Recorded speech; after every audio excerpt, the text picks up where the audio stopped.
बाप, हम ना जानत रहनी ना कि बुढ़वा कितना नौटंकी होई। त अगर हम जानती नु कि बुढ़वा कितना नौटंकी है तो वही वक्त हम ओकरा के अलगा कर देती कि ने ते अपना झोपड़ी में रहू, अपन खाऊ, अपन बनाऊ। बताओ हो, एगो ससुर के धर्म होला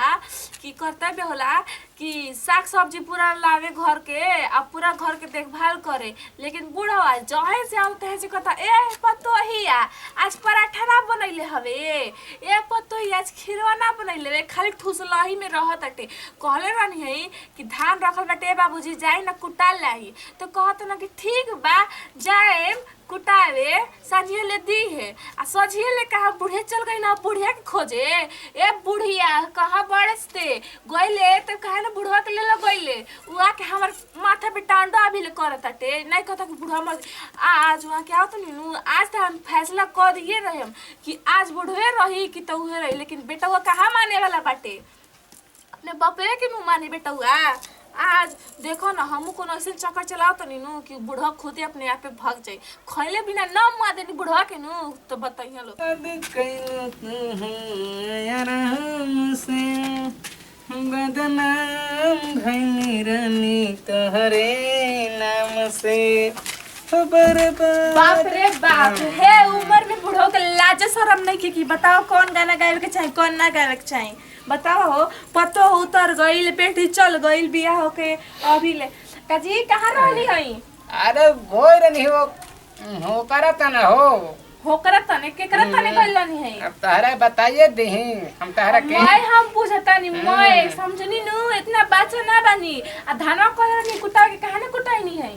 अरे जाए करानी गाड़ी जाए तेरा लेब जान जे के वो ना बने कि ये पतो ये लपसिया बना के दे न रे पी हम हमारे एगो कामा करे नी कि आपके बना के कुछ दी हम कमा तार पर ना हो। आज कामा कहीं नहीं कौन कहले रहनी कि धान कुटाए के धलो ना कुटे नी, आटा पिसा कहले रे तो ना पिसै नी आ गोबरा के जन कोई हम पसात नी मैं मार के हम काम कर दनी यार, वो कुछ करबे ना करम तो हम का खातिर करम। कालू डेढ़ बोझा के पिटल रहे तहर बाबू पिटल रहना बतिएबो होते बोझा हमरा के सिखा दन देखनी जाके न कि वहां के जाके पीटत रहनी और हमरा सिखाई में घरे में रहनी, लेकिन सब देखनी समझनी के रोना हम ना जाने का कि रोल को चक्करवा के ग्रास चलेला सब खुलवा देम का। बूढ़ मुरई के कोई सुंघे वाला बा बतिया तलु उतरे। अरे बाप रे बाप, बूढ़े को तो बढ़िया रहला कि केहू सके ना करेला। हां उहे हाली बा। हट हट त वरसान में हट जा मांगा हमरा खातिर, हमरा से ठूसे खातिर मांगा तोरा के लाग जे तनी नु त घूर लिया। अरे देखे के बा हमारा सूरत हट बूढ़ा तू देख ले तो बिगड़ जाता। पतु है सुना तलु हो बोला सुनतनी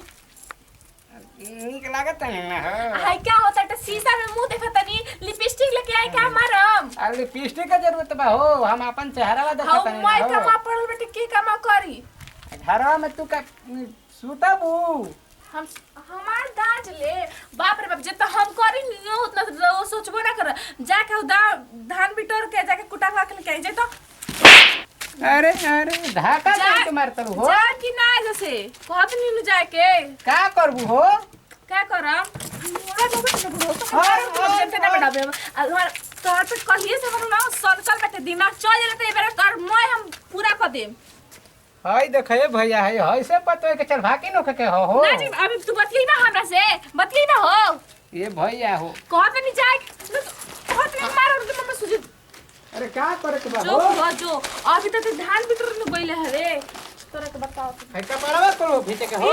फीज हां पूरा कपड़ा फीज बुढ़वा।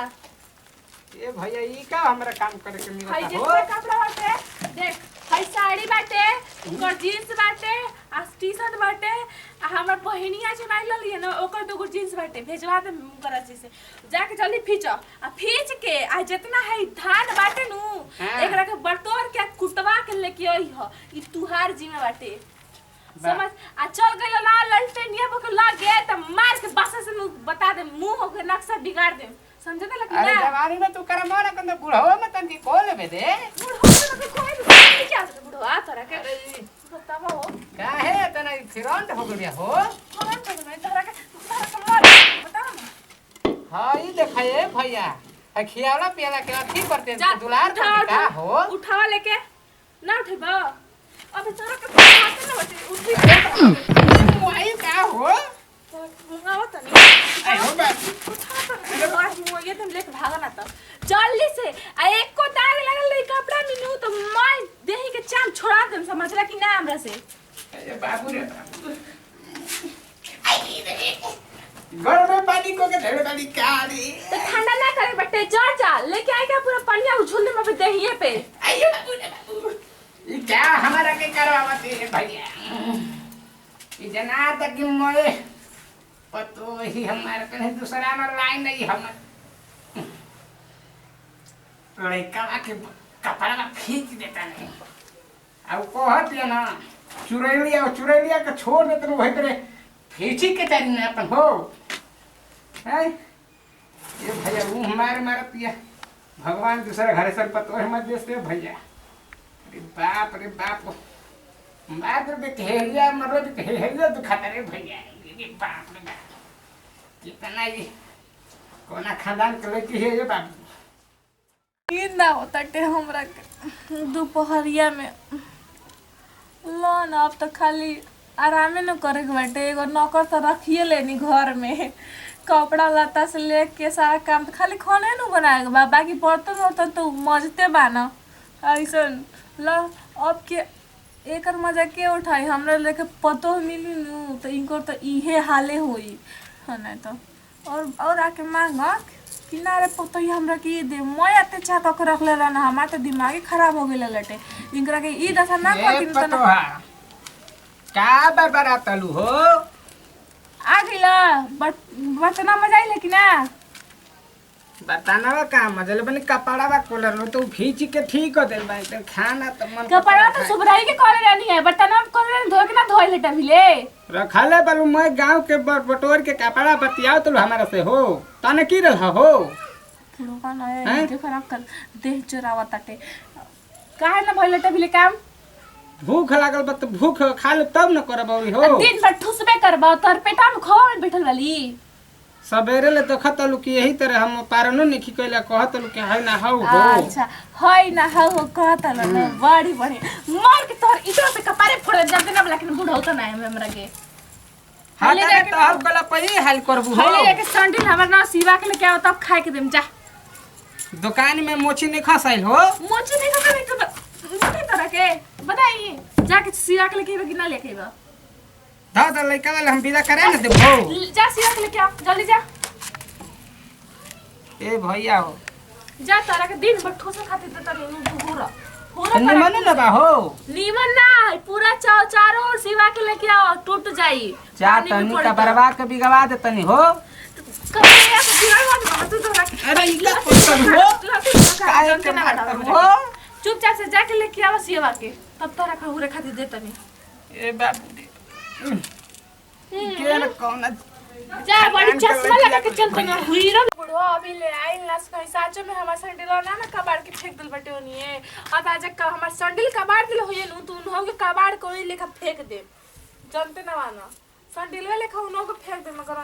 लेकिन ना हमार सैंडलवा कितना सुगर रहल अटे अपन सैंडलवा सिवाय खाते भेजनी है बुढ़वा पता नहीं कहां ओनिए मर गेल कि पता नहीं कहां बाटे उल्टा तते का बुढ़वा अभी ले आई ना आ गई हो पतो देखा तो ठीक सियले बा हो ए हां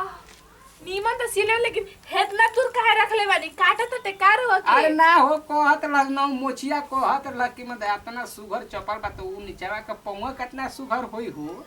ऐसे कोना के मारे तू तो छुआ तला तू तो पतो हो के कदर नहीं खकट कोने के भैया भैया से डंडा में टांग के ले आवतन ले जतनी ना ठीक है बाटे लेकिन रउआ नु अरले सब सासुर सबका के मिले अच्छा हां काहे से कि ये जवानी के सुख बुढ़ौती में देतलू ना तुम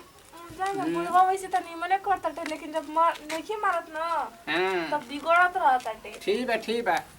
चलो ए जी आई जी हां ए ससुर जी जी बोली हाय जी तनी बोलिए सारा उठा खोलिया कर दी ता पता नहीं